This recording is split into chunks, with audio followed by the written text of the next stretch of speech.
Hey everyone, welcome back to my channel. My name is Alexis Carter and today I'm going to be going over my 5 favorite web design tools that I use. The first one that I use is going to be FontShare. So this one is going to be for those people who are always using Google Fonts. Google Fonts are so overdone. You want something new, something different, but high quality, but free. So FontShare is gonna be perfect for that. So they have a lot of different fonts down here. I love General Sans. Let's see, Switzer is another good one that I use. There's also one called Satoshi. I think that was at the top that I use. So let's, for example, let's type in web design. And as a personality, let's give it a luxurious personality. And then you can see there's a bunch of different fonts to choose from here. This one's nice. A lot of different feelings here: future, elegant, dramatic. I can do sans serif, display. But my favorite part about FontShare is going to be the pairs. So this is super helpful if you're looking for those font pairings, but you don't want to spend a lot of time to match a bunch of different fonts, download a bunch of different fonts, see what works together. They have all these different font pairings that I'm pretty sure you could customize this somehow. So if I want to say I want the headline to be "I love web design," then you can see how it's changing all of these, and I can adjust based on what I need. Sans serif, I could choose my headline to be a sans serif, or my body to be a serif font, or vice versa. And yeah, it's free to use again, so that's why I really love this tool. So the next one I'm going to show you guys is another font related tool called Typescale. So this one is going to help you when you're picking the sizes for your fonts and you want them to be proportional and follow a certain set of rules. So as you can see, all the way down from H1 to a paragraph, I can choose the scale of the fonts. So it keeps them proportionate, and I can play with these sizes to see how big I need to make my page here.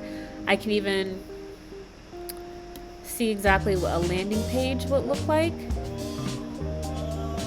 I only have this desktop landing page. So you can see it puts the type scales on the landing page for me. That way I can get an idea of what I'm looking at. But the best thing about this tool is that there's a Figma plugin for it. So if I go to my Figma file here, and I just go to type scales, same exact system. If I only know I need an H1, an H2, an H3, and a body text, then I can just change this number here to go 4 scales up from the body text. Actually, this would be 3. So this is H1, H2, H3, and then the base is going to be your body text. And you can change the base size right there as well. Same thing for down. I typically don't use those down ones. And so then when I click generate, it immediately puts it into my Figma file. Now, the good thing about this is that I can go ahead and make a style guide with these font settings. So for example, if I want to go here and change my H1, I can click this. I hit command and then I clicked on this first one. I can hit text and I can just edit my H1, and I'm going to change this to 31 pixels. So now this is my H1, and so on and so forth for all these different settings right here. So that's Typescale. The next tool that I use is going to be Color Slurp. I love this tool. It is a color picker. I actually have it on my desktop right here. So this is what it looks like. It's just a downloadable app that you can use. I'm going to click this little eyedropper, and as you can see, it just picks out the color that I'm hovering over, which is really handy if you have a picture, you're trying to grab a color palette from the picture. And I love the little noise, that slurp noise that it makes. And I can even adjust this color here. I can then copy this and put it into a Figma file or something else. I can even change it to a HSL or RGB value. And it's just a really handy app. I feel like a lot of people don't know about it. So that's Color Slurp. And the next one is going to be Goodbrief.io. So this is a AI powered tool for generating design briefs. So if you're new, if you're making concept designs, you don't have a brief yet, but you want to practice. So you can just type here what type of website or what type of project you're doing. So I'll click website there, and then the industry will do real estate. And then if I hit generate, you can see this website just came up with a company name for me, a description, and then a project description. So it says you must create a website that will mainly spread brand awareness. It gives you goals of the website. It tells you what the landing page should have, call to action, even a color palette it will like you to use. So it's just a fun way to kind of experiment and get different ideas flowing. If you don't know, if you just want to practice, or you're making concept designs and you just kind of want to try out some different parameters so you can't make them up yourself, this Goodbrief is a really good tool. And so the last and final tool is going to be my favorite. I saved the best for last. So if you don't know about Reloom, then you're probably living under a rock if you're in web design and Webflow. But this tool is it's life-changing. I mean, so what it is it uses AI to build you a sitemap and a wireframe, and it just makes building the whole project like 5 to 10 times faster. So let me show you what I mean. I actually just ran out of my membership. So as you can see here, you type in about your company, it's going to make you a sitemap. It's going to put together some wireframes for you, even a style guide. If you use Webflow, they do have a Webflow app as well, Webflow plugin. It's a beautiful web page, just in general. But let me show you how it works. So, for example, I'm going to type in landing page for real estate company. And I hit generate. Now what this is going to do is it's going to make me a sitemap that I can then use as a wireframe. So let me show you.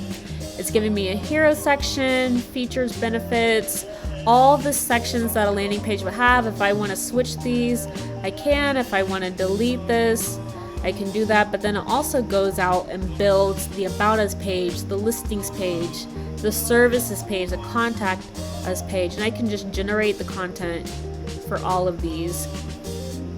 And then I can take it a step further and I can see the wireframe for all of them. Now I don't have the paid version right now, so it is just going to make me the home page, but that's totally fine, because now what I can do is I can change out all of these sections are components. So I can change out each component. It's a component library.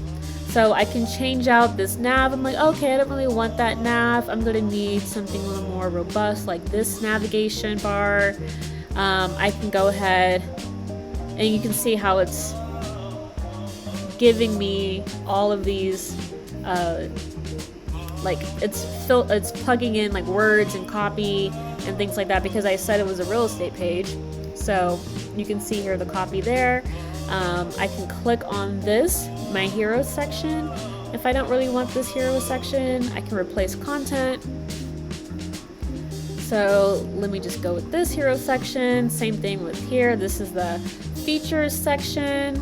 And they just have so many different options. I can switch the side of the section there. Let's see, I could choose something like this, and so on and so forth. So I wanted to show you a page that I made with Reloom. This is for an interior design. It was just a concept website that I wanted to make. So this is a wireframe. Again, I put in that it was a interior design company, so it automatically gave me all of this copy. It just looks better than Lorem Ipsum. Like literally no one's using Lorem Ipsum anymore. So this is what the wireframe came out to be, and then this is the design that I was able to make from the wireframe. So here you can see I kind of changed things around a little bit, but I mean everything's proportional. They use auto layout, so if I wanted to use the Figma to Webflow plugin and just automatically transfer this to Webflow, then I can do that.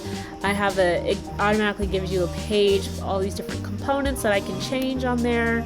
Also, it gives you the mobile friendly version too. So, I mean, this is just amazing. RoyLoom is $40 a month, but if you are making a lot of websites for people, then it's 100% worth it because it saves you all this time. I think I made this design in like an hour or so, and the thing that took the longest is just choosing pictures from Unsplash. So those are going to be my favorite tools that I like to use. If you found any of these tools helpful, or if you use any of them yourself, or if you have some tools that you want to recommend to me, then please leave a comment down below and give this video a thumbs up, and I'll see you guys in the next one.